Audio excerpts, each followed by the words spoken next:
नमस्कार साथियों, एग्रीहब के ई प्लेटफॉर्म पर आपका हार्दिक स्वागत करता हूं। तो पशुपालन विज्ञान हम पढ़ रहे थे। पशुपालन विज्ञान में है जो कुछ टॉपिक है उसके बारे में हम चर्चा कर चुके हैं।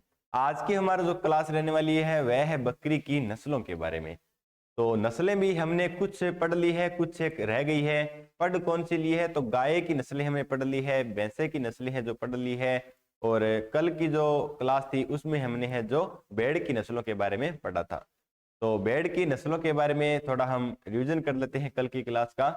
तो भेड़ का जो वैज्ञानिक नाम होता है वह होता है ओविस एरिस। क्या होता है बच्चों? ओविस एरिस। टूवन संख्या है वह 44 पाई जाती है।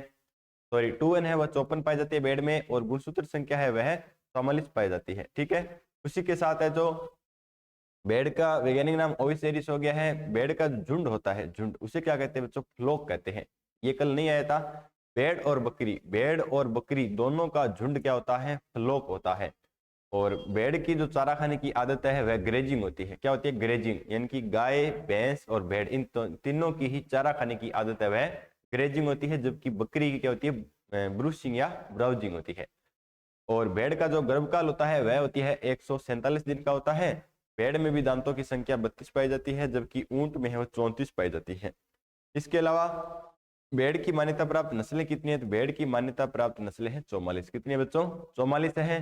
भेड़ सर्वाधिक कहाँ पाई जाती है? बाड़मेर में पाई जाती है। और भेड़ में जो ऊन कतरना होता है वह एक साल में 2 बार होता है। ऊन उत्पादन में राजस्थान का प्रथम स्थान है भारत में, और लगभग है जो भारत का 47% ऊन उत्पादन है वह सिर्फ राजस्थान ही करता है।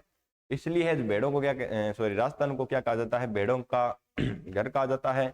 और इसी के साथ एक और बात थी कि भेड़ों को परजीवियों का म्यूजियम कहते हैं। परजीवियों का म्यूजियम क्या क्यों कहते हैं तो वो भी आपको पता है। इसीलिए क्या की जाती है? भेड़ों में डॉकिंग की जाती है ना, उनकी पूंछ काटी जाती है। भेड़ की पूंछ काटना डॉकिंग कहलाता है।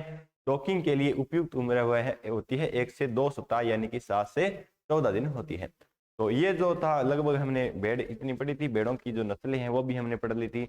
तो आज का जो हमारा टॉपिक है वह रहने वाले बकरी की नस्लें। और बकरी की नस्लों में से कौन सी नस्लें होती है, क्या उसकी विशेषता होती है, कौन सी इंपॉर्टेंट है, कहां से क्वेश्चन ज्यादा बनते हैं, उसके बारे में हम आज चर्चा करेंगे। तो सबसे पहले हम देख लेते हैं कि बकरी के बारे में सामान्य जानकारियां, है ना।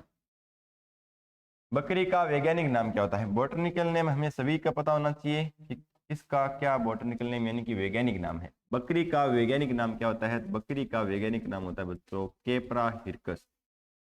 केपरा भी लिखते हैं इसको, कपरा भी लिख सकते हैं, ठीक है ना। हिरकस,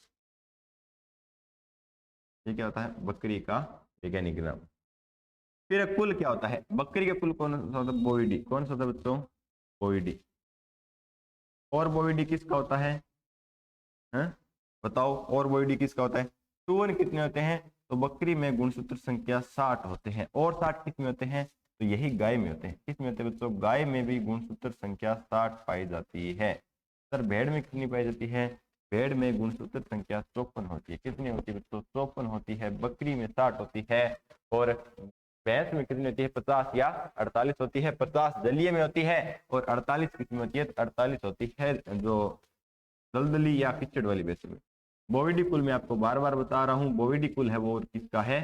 गाय का कुल भी बोविडी है, भैंस का कुल भी बोविडी है, बकरी का कुल भी बोविडी है, और भेड़ का कुल भी बोविडी है। तो याद रखना है ना। फिर हमें क्या याद रखना है कि जो बकरी का जो समूह होता है या झुंड होता है ना, उसे क्या कहते हैं? फ्लोक कहते हैं। क्या कहते हैं बच्चों? फ्लोक। चाहे भेड़ का पूछे चाहे बकरी का, दोनों का क्या होता है? फ्लोक होता है। जबकि गाय भैंस का क्या होता है? तो गाय भैंस का होता है हर्ड। बकरी का समूह होता है फ्लोक। याद रखना, बकरी का समूह क्या होता है? फ्लोक होता है।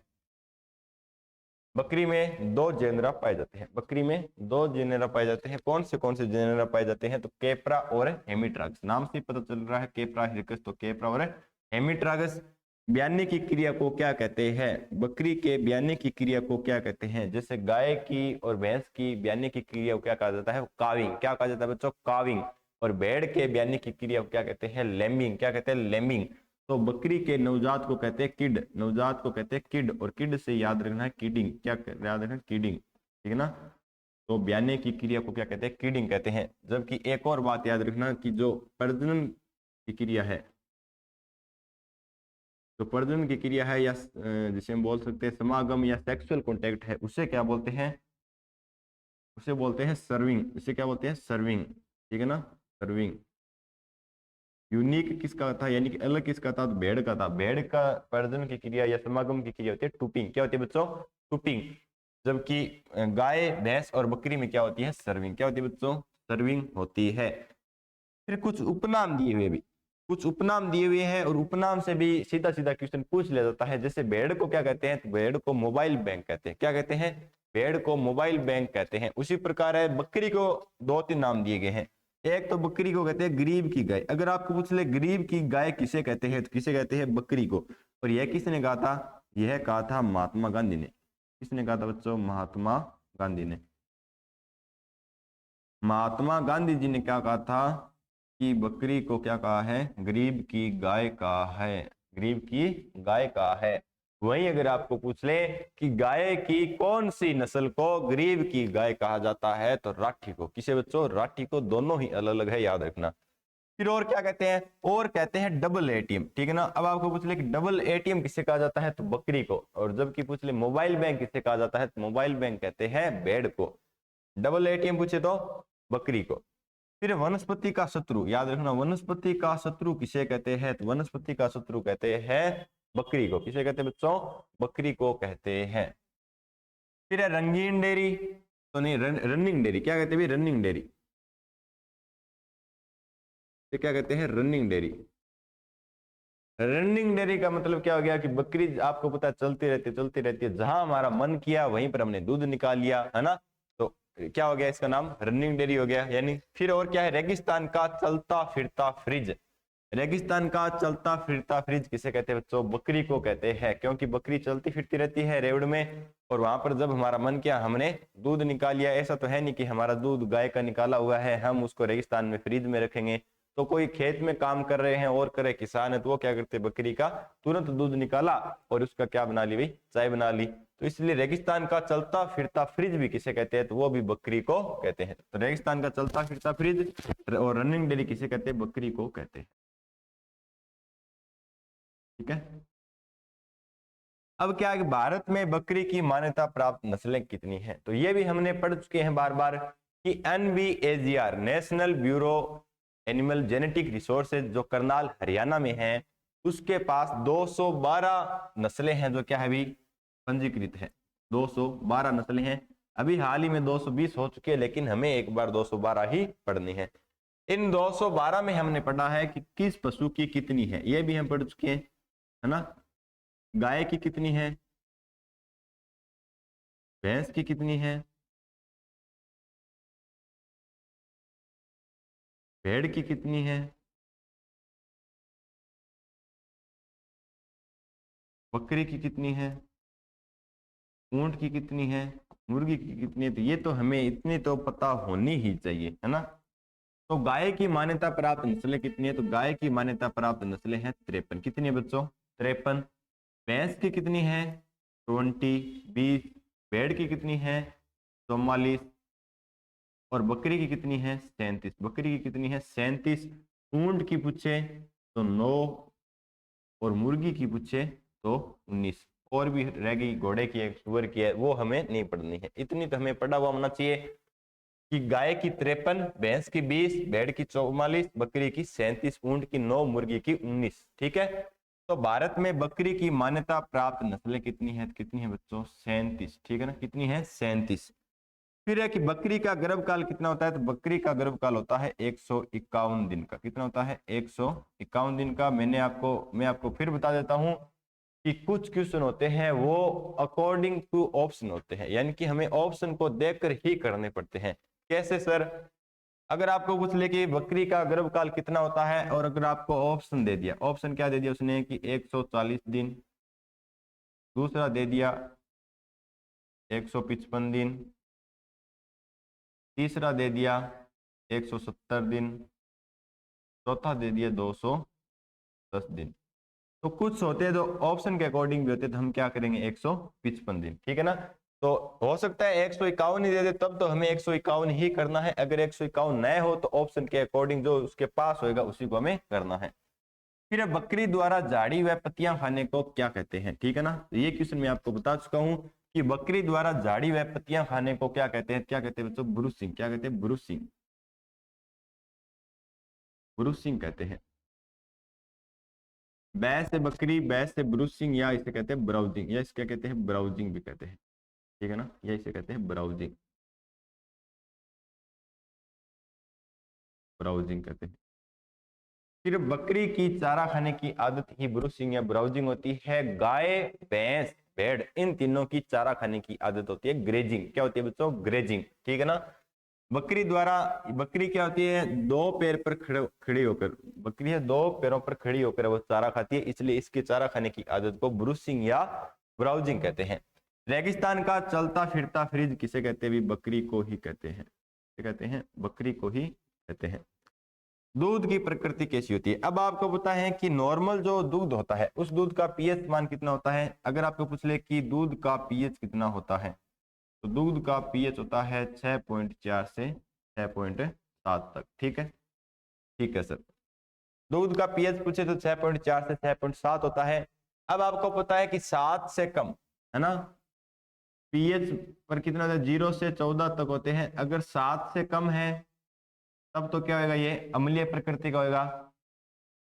7 से कम है तो अम्लीय प्रकृति का, और 7 से ज्यादा है तो ये क्या होता है? क्षारीय प्रकृति का होता है। तो नॉर्मल गाय भैंस के दूध का पीएच मान होता है 6.4 से 6.7। अब आपको पता है कि 7 से कम है तो दूध की प्रकृति, दूध की जो प्रकृति होती है वो कैसी होती है? अम्लीय होती है। लेकिन बकरी के दूध की प्रकृति अगर पूछे तो वो कौन सी होती है? क्षारीय होती है। तो ये अलग है, तो इसलिए यूनिक होती है। उस चीज को हमें हमेशा याद रखना है।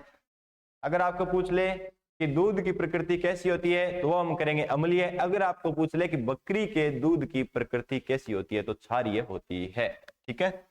बकरी की त्वचा से मोरक्को लेदर बनाया जाता है। तो आपको ऐसा नहीं देगा कि बकरी की त्वचा से कौन सा लेदर बनाया जाता है। हमेशा एग्जामिनर उल्टा क्वेश्चन देता है और वह एग्जामिनर क्या देगा घुमाकर कि मोरक्को लेदर किस पशु की त्वचा से बनाया जाता है, और आप वही मार खा जाओगे, ठीक है ना। तो हमेशा उल्टा पढ़ना है, ऐसा नहीं पढ़ना है कि बकरी की त्वचा से मोरक्को लेदर बनाया जाता है। ये याद रखना है कि मोरक्को लेदर किसकी त्वचा से बनाया जाता है, तो बकरी की त्वचा से मोरक्को लेदर बनाया जाता है। फिर है कि बकरी पालन का मुख्य उद्देश्य क्या है, और हम पहले कह रहे हैं क्या करेंगे कि दुग्ध उत्पादन, और यही गलत हो जाता है। बकरी पालन का मुख्य उद्देश्य होता है मांस उत्पादन के लिए। किस लिए होता है? मांस उत्पादन के लिए। ठीक है, बकरी दूध देती है तो हम दूध भी इससे प्राप्त करते हैं या उत्पादन लेते हैं। टोटल 100% दूध उत्पादन होता है, उसमें मात्र 3% ही बकरी के दूध उत्पादन में बकरी का 3% ही योगदान है। तो ये भी याद रखना है। इसलिए बकरी पालन का मुख्य उद्देश्य होता है वह होता है मांस उत्पादन के लिए। बकरी से अच्छा मांस उत्पादन, बकरी से अच्छा मांस उत्पादन कब होता है? तो 6 से 12 माह की आयु में, ठीक है ना। या हम कह सकते हैं 1 वर्ष में, यानी कि जब बकरी 1 वर्ष की होती है तब तक जो है उसको मारकर जो मांस प्राप्त किया जाता है वह होता है बेस्ट क्वालिटी का। इसलिए आपने देखा होगा गांव में हम देखते हैं लगभग तो बकरी को खरीदने ही आते हैं और हम कहते हैं कि इस बकरी को मारेंगे, है ना। तो ये भी आपने सुना होगा। तो बकरी का पालन का मुख्य उद्देश्य होता है मांस उत्पादन के लिए, जबकि भेड़ पालन का मुख्य उद्देश्य होता है ऊन उत्पादन के लिए। फिर है कि बकरी की प्रजनन क्षमता याद रखना कि बकरी की प्रजनन क्षमता वो कब तक होती है? तो 5 वर्ष तक होती है, ठीक है ना। कब तक होती है? 5 वर्ष तक होती है। वहीं अगर आपको पूछ ले कि बकरी की आयु कितनी होती है, बकरी की और भेड़ की आयु 10 से 15 वर्ष होती है। गाय की लगभग 20 से 23 वर्ष होती है और भेड़ बकरी की 10 से 15 वर्ष होती है। वहीं अगर आपको पूछ ले ऊंट की कितनी होती है तो 40 से 45 वर्ष होती है। वहीं अगर आपको पूछ ले मुर्गी की कितनी होती है तो 5 वर्ष होती है। भेड़ व बकरी की आवाज क्या कहलाती है, यानी कि भेड़ और बकरी की आवाज क्या कहलाती है? तो मिमियाना या ब्लीटिंग। क्या होती है? ब्लीटिंग या मिमियाना। वहीं अगर आपको पूछ ले कि गाय भैंस की क्या होती है तो गाय भैंस की होती है रंभाना, रंभाना, ठीक है ना, जिसे हम बोलते हैं बेलोइंग, ब्लीटिंग, ठीक है ना, तो ब्लीटिंग। फिर दूध में विशेष प्रकार की गंध आती है। बकरी के दूध में, हम किसकी बात करें? बकरी के दूध में एक विशेष प्रकार की गंध आती है। सीधा दूध नहीं याद रखना है, बकरी के दूध में, बकरी के दुग्ध में, बकरी के दूध में एक विशेष प्रकार की गंध आती है, जिसका कारण क्या होता है? तो बकरी का नाम होता है कैप्रा हिरकस। बकरी का नाम होता है कैप्रा हिरकस, और उसी से याद रखना है कैप्री कमल। क्या याद रखना है भाई? कैप्री कमल। बकरी के दूध में कैप्री कमल पाया जाता है, जिसके कारण उसके दूध में एक विशेष प्रकार की गंध आती रहती है। फिर भारत में कुल दूध उत्पादन में कितना योगदान है, यानी कि भारत में कुल दूध उत्पादन में बकरी का कितना योगदान है? तो 3%। कितना भाई? 3%। दूध की रानी, और यह याद रखना कि दूध की रानी किसे कहते हैं? दूध की रानी कहते हैं सानेन को। अब आपको पूछ ले कि सानेन नस्ल है, तो सानेन नस्ल है बकरी की, इसे कहते हैं दूध की रानी, या इसको क्या लिख कर दे सकता है? मिल्क क्वीन, इस प्रकार से भी लिख कर दे सकता है। फिर आप कहोगे सर ये तो बताया नहीं था, है ना? मिल्क क्वीन क्या होता है बच्चों? Milk queen. अब दो नाम आते हैं, एक तो आता है कि मिल्क क्वीन किसे कहते हैं, यानी कि दूध की रानी किसे कहते हैं? तो सानेन को। अगर वहीं आपको पूछ ले कि मिल्क चैंपियन किसे कहते हैं, क्या पूछ ले?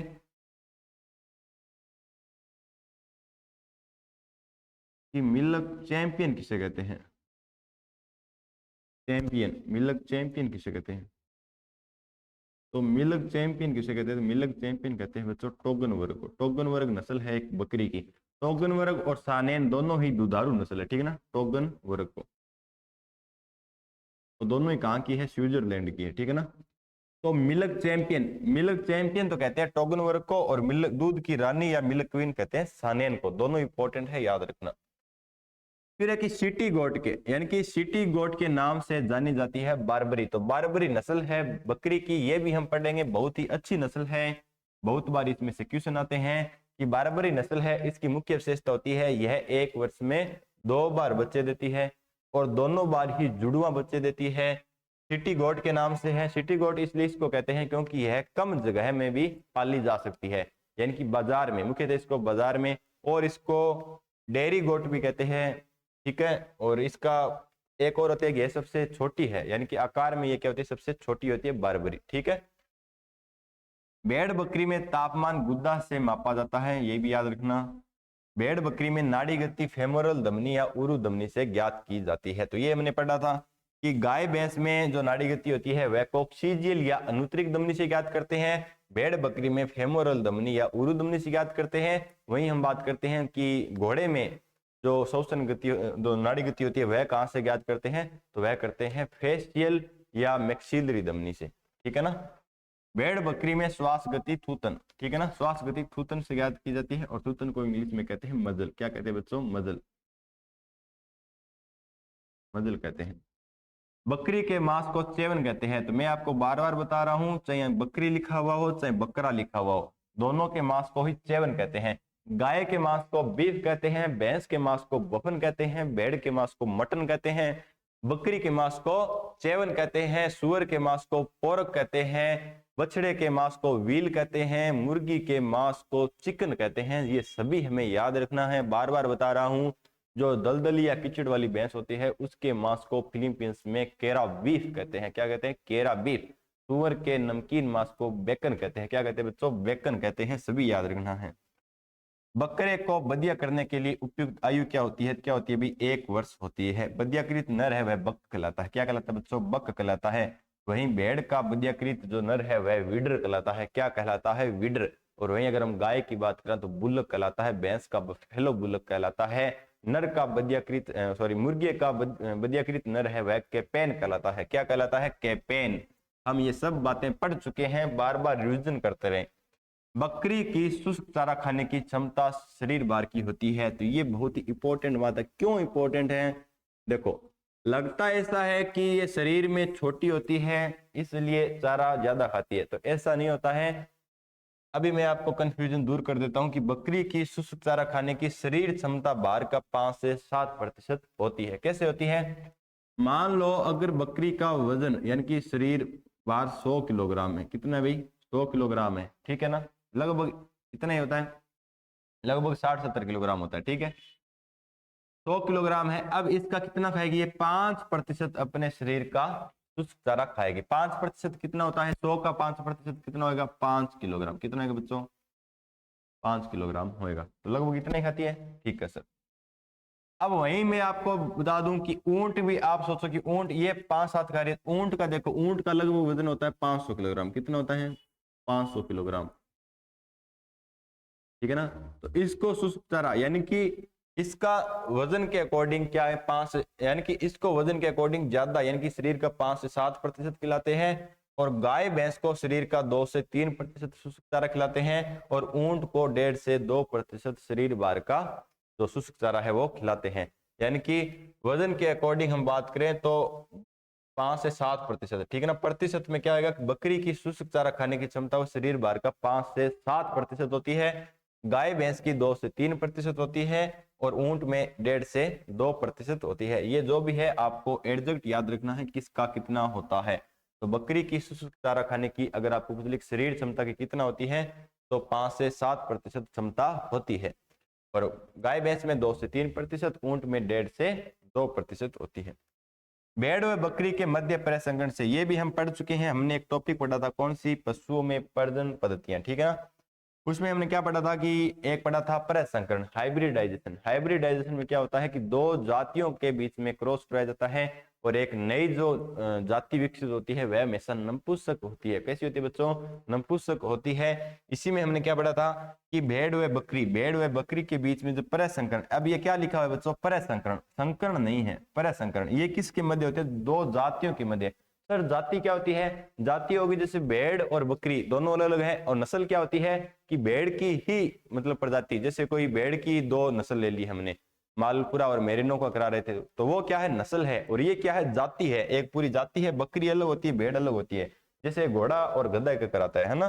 तो भेड़ व बकरी के बीच में जब हम परिसंकरण कराते हैं तो इसके काइमेरा और गिप जो है प्राप्त होता है। गिप को इस प्रकार से लिखा होता है, इसको आप जिप कहो या गिप को, इंग्लिश में इस प्रकार से होता है, ठीक है।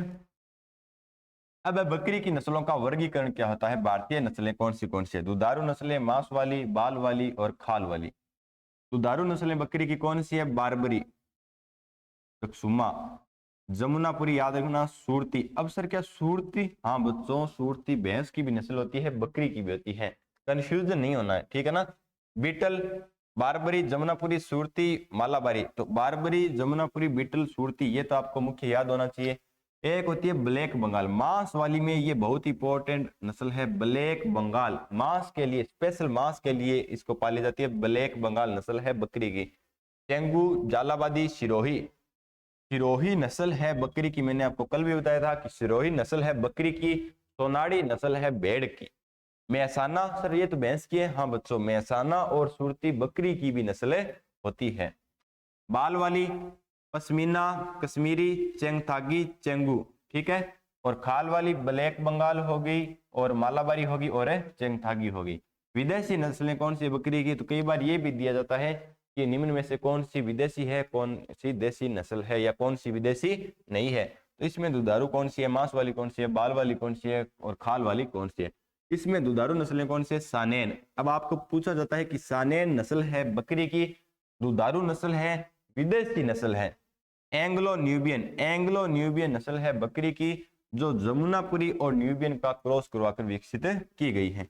एल्पाइन, टोगन वर्ग, ये भी हमने पढ़ लिया है, और दमशक्स, ठीक है ना। तो सानेन, एंग्लो न्यूबियन, एल्पाइन, टोगन वर्ग, ये इंपॉर्टेंट नस्ल हैं, और विदेशी नस्ल है। मांस वाली बोइर, माताऊ, काटजंग, पीजियन।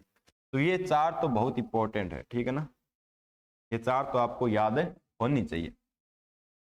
बाल वाली अंगोरा, अब याद रखना, अंगोरा नस्ल है एक बकरी की, अंगोरा नस्ल है एक बकरी की। मैं जो बता रहा हूं उस पर ध्यान देना कि अंगोरा नस्ल है किसकी? बकरी की। सर ठीक है। अब आपको पूछ ले कि अंगोरा ऊन प्राप्त होती है, अंगोरा ऊन प्राप्त होती है खरगोश से। किससे बच्चों? खरगोश से। दोनों ही अलग अलग है। अगर आपको पूछ ले कि अंगोरा ऊन किससे प्राप्त होती है, तो वह तो होती है खरगोश से। वहीं आपको पूछ ले कि अंगोरा नस्ल किसकी है, तो बकरी की। याद कैसे रखेंगे? अंगोरा, और रा के बकरी आ रहा ना, रे, तो अंगोरा नस्ल है बकरी की, अंगोरा ऊन प्राप्त होती है खरगोश से। दोनों ही याद रखनी है। और अंगोरा नस्ल है बकरी की, इस अंगोरा जो नस्ल है ना जो बकरी की, इससे ऊन कौन सी प्राप्त होती है? इससे जो ऊन प्राप्त होती है उसे बोलते हैं मोहेर ऊन। क्या कहते हैं? मोहेर ऊन, ठीक है। मोहेर ऊन, तो अलग अलग है, याद रखना है। खाल वाली अंगोरा, मराठी, नुबेन। तो आपको पता है कि एक नस्ल दो काम में आ सकती है, मांस के लिए भी आ सकती है, दूध के लिए भी आ सकती है। अब सबसे पहली नस्ल है बीटल। कौन सी है बच्चों? बीटल। तो आपको सबसे पहले यह पता होना चाहिए बीटल नस्ल है बकरी की। सर ये तो हमें याद रह जगह नहीं रहती है, क्योंकि जो मिलाने वाला क्वेश्चन आता है या एग्जाम में क्वेश्चन आता है तो वहां याद नहीं रहता है। तो बीटल नस्ल है बकरी की, और इसका मुंह देख लो, मुंह बहुत इंपॉर्टेंट है। इसका मुंह है वह तोते नुमा होता है। कैसे होता है भाई बच्चों? तोते नुमा मुंह होता है, इसलिए रोमक जो रोमन नाक है वह पाई जाती है। तो बीटल नस्ल है बकरी की। उत्पत्ति स्थान कहाँ है? याद रखना है ट्रिक, पंजाबी गुरु। क्या याद रखना है बच्चों? पंजाबी गुरु, पंजाबी गुरु।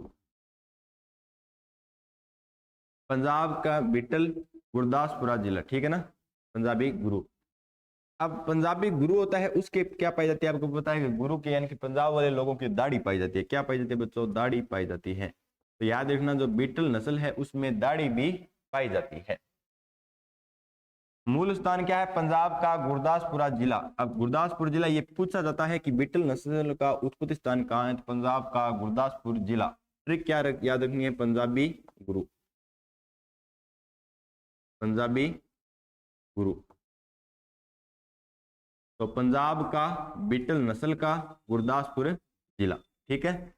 बकरी छोटे आकार की, रंग काला कथई होता है, नर में दाढ़ी पाई जाती है। याद रखना ये जो है ना, नर में दाढ़ी पाई जाती है, मादा में दाढ़ी पाई जाती है, नर में सींग पाए जाते हैं, यहां से क्वेश्चन आता है। और इसका मुख्य याद रखना कि नर में दाढ़ी पाई जाती है। अब आपको पता है ट्रिक क्या याद रखी? पंजाबी गुरु, और पंजाबी गुरु है उसमें तो दाढ़ी होगी, है ना। तो अब याद रखना कि नर में दाढ़ी पाई जाती है, किसमें? बीटल नस्ल में। बीटल नस्ल किसकी है? बकरी की है। कान लंबे व सींग समतल होते हैं, ठीक है जी। नाक रोमन व द्विकाजी होती है, यानी कि इसको दो काम में लिया जाता है। नाक रोमन होती है, याद रखना कि रोमन नाक किसमें होती है? बीटल की होती है और जमुनापुरी की होती है, दोनों की होती है। नाक रोमन होती है यानी कि तोते नुमा। कैसी होती है भी? तोते नुमा, तोते नाक, ठीक है ना। उपयोगिता क्या होती है? दूध उत्पादन 2 लीटर प्रतिदिन, और वसा इसमें 4.5% पाई जाती है दूध में। ये नस्ल नहीं है, ये नस्ल है जमुनापुरी की, ठीक है ना। अब है जमुनापुरी। ये जमुनापुरी की नस्ल है भाई, ये देख लो आप, जमुनापुरी है। जमुनापुरी की विशेषता क्या होती है कि जमुनापुरी के जो क्या है भाई, जो ये टांगे होती है यहाँ पर क्या पाए जाते हैं भाई? बाल पाए जाते हैं, ठीक है ना। ये इसकी मुख्य विशेषता है कि टांगों पर लंबे बाल किस में पाए जाते हैं? तो जमुनापुरी में पाए जाते हैं। और इसका रंग याद रखना कि जमुनापुरी का रंग कैसा होता है? तो सफेद कलर की होती है। आकार में सबसे बड़ी नस्ल होती है, कौन सी होती है? जमुनापुरी ही होती है। अब हम बात करते हैं, ये जमुनापुरी नहीं है। जमुनापुरी मूल स्थान कहाँ है? तो जमुनापुरी का आपने नाम सुना होगा, यमुना। क्या नाम सुना बच्चों? यमुना। तो यूपी का इटावा जिला, यूपी का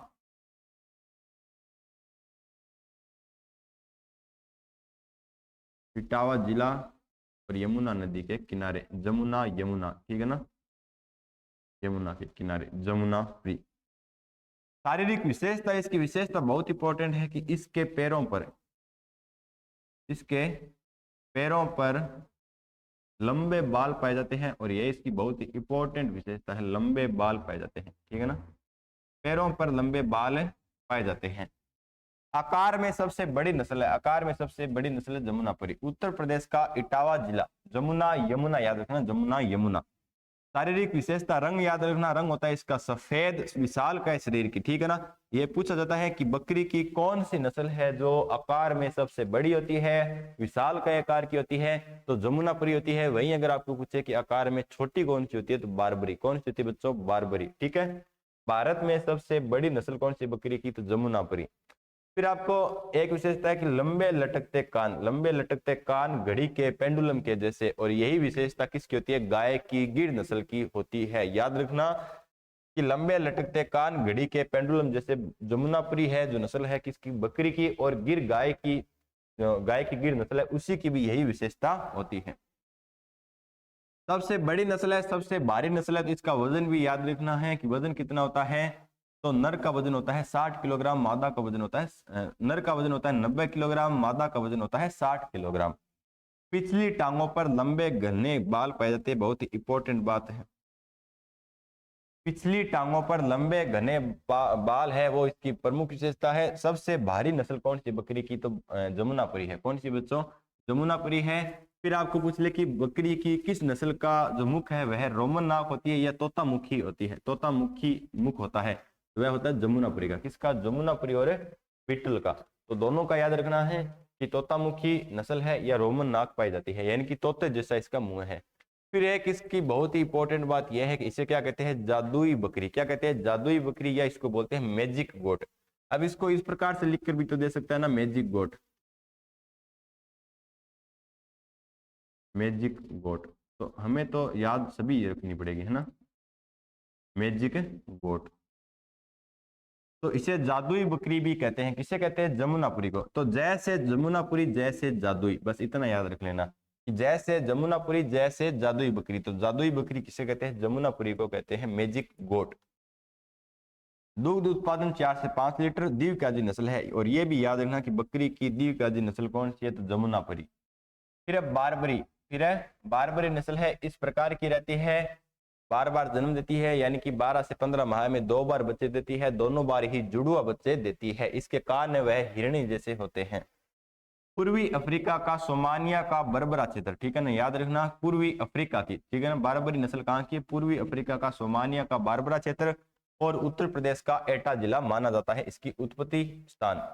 राजस्थान के यह भरतपुर जिले में पाए जाते हैं। अब आपको पता है ये इसका उत्पत्ति स्थान कहाँ माना गया है? यूपी में, है ना। तो इस प्रकार से हम जब राजस्थान का नक्शा देखते हैं तो अब आपको पता है यहाँ पर 2 जिले हैं। कौन से? एक तो अलवर और एक भरतपुर। एक तो अलवर और एक भरतपुर, और ये 2 जिले ही यूपी के साथ क्या बनाते हैं? अभी सीमा बनाते हैं, है ना। अब कहीं ना कहीं हम तुक्का मारे तो कहाँ पाई जाती है? भरतपुर जिले में यह पाई जाती है। बै से भरतपुर, बै से बारबरी, बै से बारबरी, बै से भरतपुर। तो राजस्थान में यह भरतपुर जिले में पाई जाती है बारबरी नस्ल। बारबरी बारबरी नस्ल है एक बकरी की।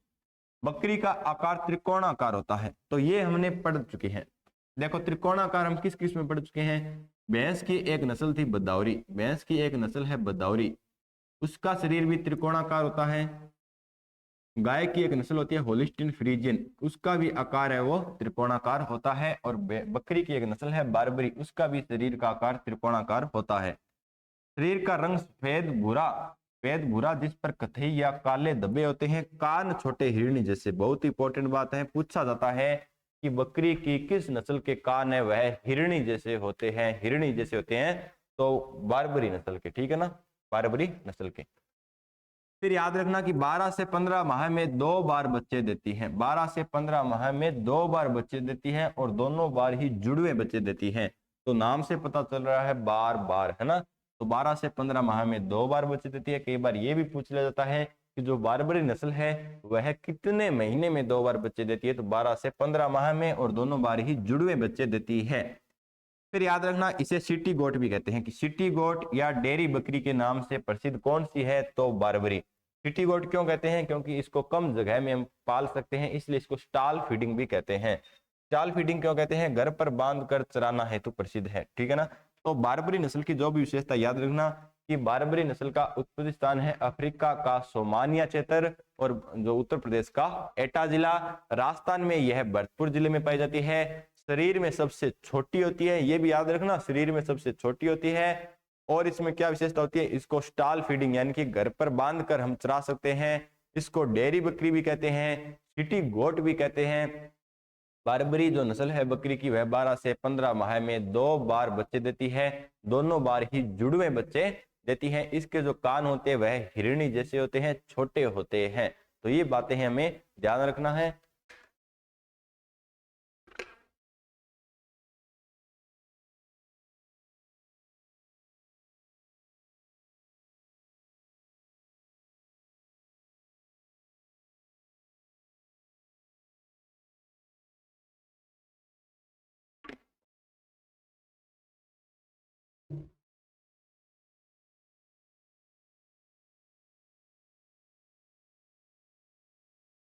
नेक्स्ट क्या है? छोटी बकरी, ठीक है ना। तो बकरी की सबसे छोटी नस्ल कौन सी है? बारबरी है।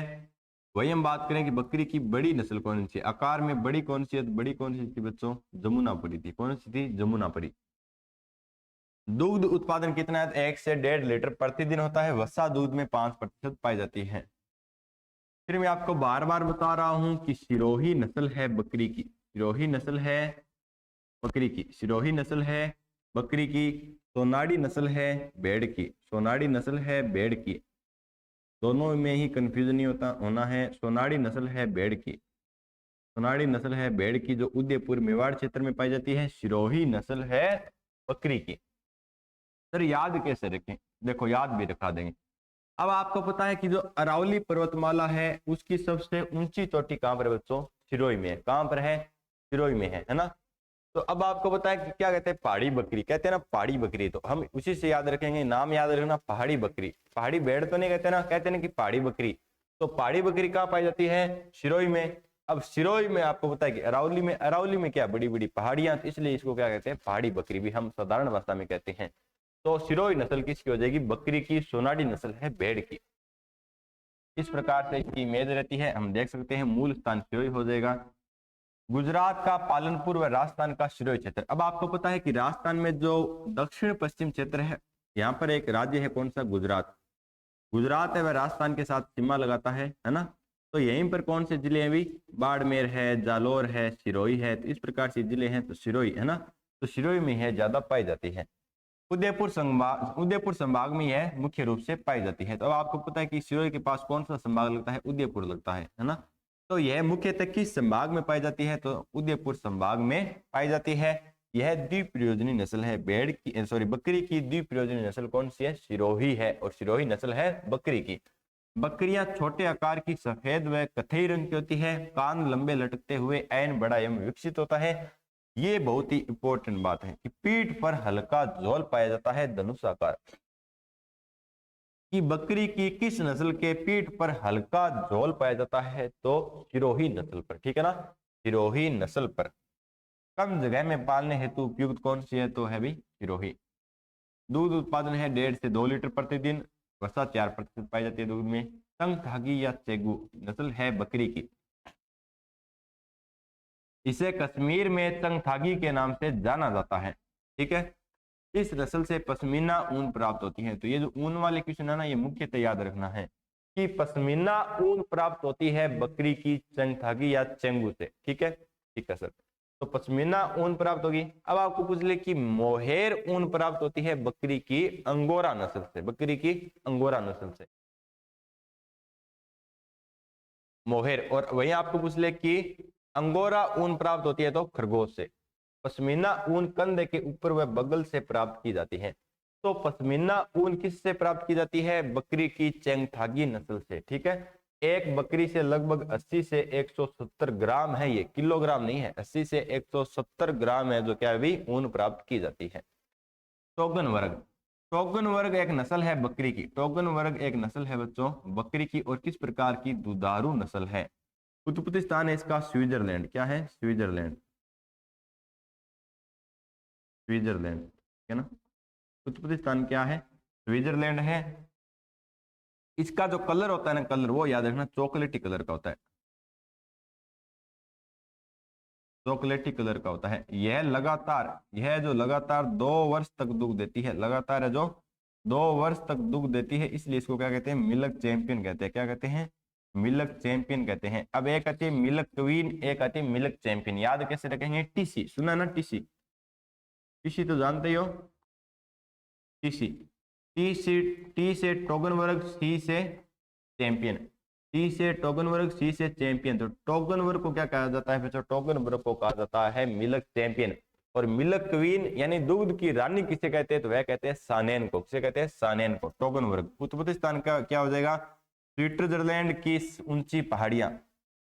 सानेन की और टोगन वर्ग की दोनों ही सेम है। स्विट्जरलैंड की ऊंची पहाड़ियां, अमेरिका की मिल्क चैंपियन। तो मिल्क चैंपियन किसे कहते हैं? मिल्क चैंपियन टोगन वर्ग को कहा जाता है। शारीरिक विशेषता, रंग याद रखना, रंग भूरा या चॉकलेटी होता है।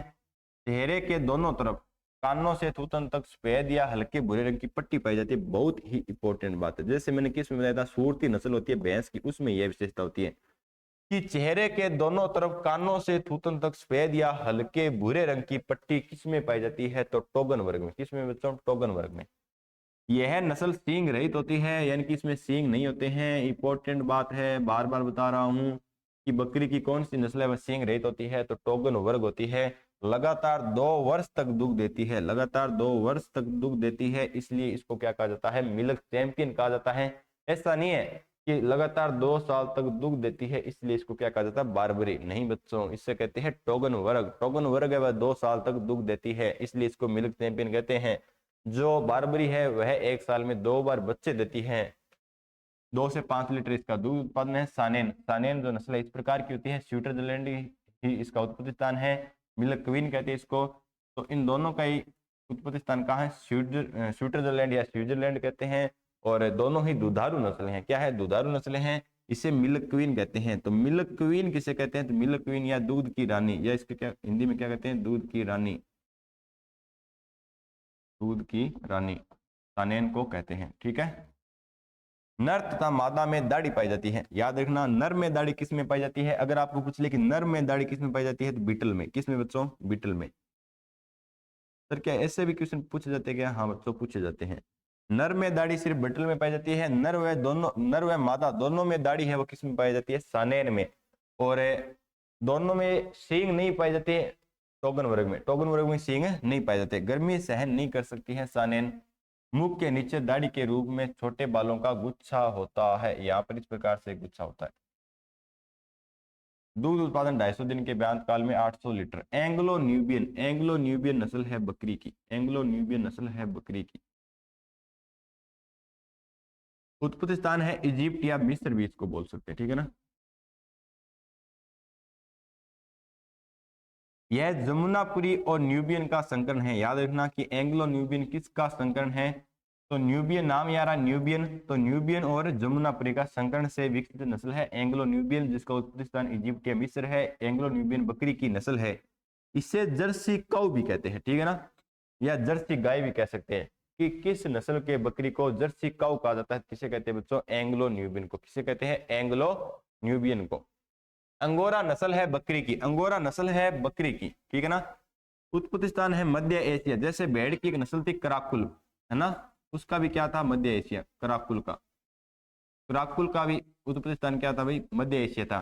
टर्की या तुर्की, टर्की या तुर्की, इसका उत्पत्ति स्थान है किसका, अंगोरा नस्ल का। अंगोरा नस्ल है बकरी की। पैद मुलायम बाल। अब है, अब आपको पूछ ले कि मोहेर ऊन किससे प्राप्त होती है, मोहेर ऊन किससे प्राप्त होती है, तो अंगोरा, अंगोरा नस्ल है बकरी की। ठीक है ना। वही आपको पूछ ले कि अंगोरा ऊन किससे प्राप्त होती है, अंगोरा ऊन किससे प्राप्त होती है, तो अंगोरा ऊन प्राप्त होती है खरगोश से। और अंगोरा नस्ल है बकरी की, और अंगोरा नस्ल है जो बकरी की, उससे मोहेर ऊन प्राप्त होती है। फिर याद रखना कि भेड़ के समान दिखाई देने वाली बकरी की कौन सी नस्ल है, तो अंगोरा। अंगोरा नस्ल है वह भेड़ के समान दिखाई देती है, जिसका उत्पत्ति स्थान क्या है, मध्य एशिया या तुर्की है। फिर बहुत इंपॉर्टेंट है कि जकराना अलवर, जकराना अलवर। एक तो इसका उत्पत्ति स्थान बहुत इंपॉर्टेंट है कि जकराना का उत्पत्ति स्थान है वह है बहरोड अलवर। क्या बच्चों, बहरोड अलवर। जकराना नस्ल है बकरी की, जिसका उत्पत्ति स्थान है बहरोड अलवर। रंग काला होता है, एन विकसित, शरीर पर घने बाल होते हैं। उत्पादन 3 से 4 लीटर दूध होता है। तो ये याद रखना, जकराना है अलवर की, जकराना अलवर की बकरी की। अन्य नस्लें में उत्पत्ति स्थान क्या है, अंगोरा नस्ल है बकरी की, जिसका उत्पत्ति स्थान क्या है, मध्य एशिया, टर्की या तुर्की है। अंगोरा नस्ल है बकरी की, बार बार बता रहा हूं। अंगोरा ऊन प्राप्त होती है खरगोश से। अंगोरा जो नस्ल है बकरी की, उससे मोहेर ऊन प्राप्त होती है। कौन सी, मोहेर। ठीक है। उस्मानाबादी नस्ल है बकरी की, महाराष्ट्र की। मालाबाड़ी नस्ल है केरल की। चेंगथाग लद्दाख की। मराड़ी है अफ्रीका की। मारवाड़ी नस्ल भेड़ की भी थी, मारवाड़ी बकरी की भी है। राजस्थान का मारवाड़ क्षेत्र जोधपुर बाड़मेर में पाई जाती है। बीमारियों के प्रति सर्वाधिक प्रतिरोधी कौन सी है, मारवाड़ी। तो मारवाड़ी नस्ल बकरी की भी है और किसकी है, भेड़ की भी है। बहुत इंपॉर्टेंट है ब्लैक बंगाल, ब्लैक बंगाल नस्ल है बकरी की, बकरी की पश्चिमी बंगाल की। बंगाल से पता चल रहा है पश्चिमी बंगाल की है, और सबसे उत्तम मांस की। अब आपको पूछ ले कि सबसे उत्तम मांस की बकरी की कौन सी नस्ल है जिससे अच्छा मांस प्राप्त होता है, तो ब्लैक बंगाल से। जकराना नस्ल है बकरी की, राजस्थान में बहरोड अलवर में है। यह सर्वाधिक प्रतिदिन 5 से 6 लीटर दूध देती है। तो जकराना है अलवर की। ठीक है। खुद को एक सोने के सिक्के जैसा बनाइए जो कि अगर नाली में भी गिर जाए तो भी उसकी कीमत कम नहीं होती है। तो बहुत ही अच्छी बात है। अब आपको पता ही है कि अगर सोने का सिक्का अगर नाली में गिर जाता है गंदी जगह, तब भी लोग उसको छोड़ते नहीं हैं, चाहे कितना भी बड़ा कुआं हो फिर भी उसको खोद लेंगे। तो अपने आप को एक सोने के सिक्के के जैसे बनाइए। उम्मीद करता हूं कि जो आज की क्लास है वो आपको बहुत ही अच्छी लगी है, जो आगे की क्लास रहेगी वो भी बहुत ही अच्छी रहेगी। तो जो भी पीछे की जो हमारी क्लासें हो चुकी है, हमने जो भी पढ़ लिया है, उसका आप बार बार रिवीजन करते रहें। ऐसा न सोचें कि मेरे को याद नहीं हो रहा है। देखो 100% किसी को याद नहीं होता है, 90% याद हो जाता है। अगर आप बार बार रेगुलर तरीके से उसको पढ़ रहे हो, बार बार उसका अध्ययन कर रहे हो, तो ऐसी कोई भी चीज नहीं होती है जिसको हम याद नहीं कर सकते, उसको हम पा नहीं सकते। तो थैंक यू दोस्तों।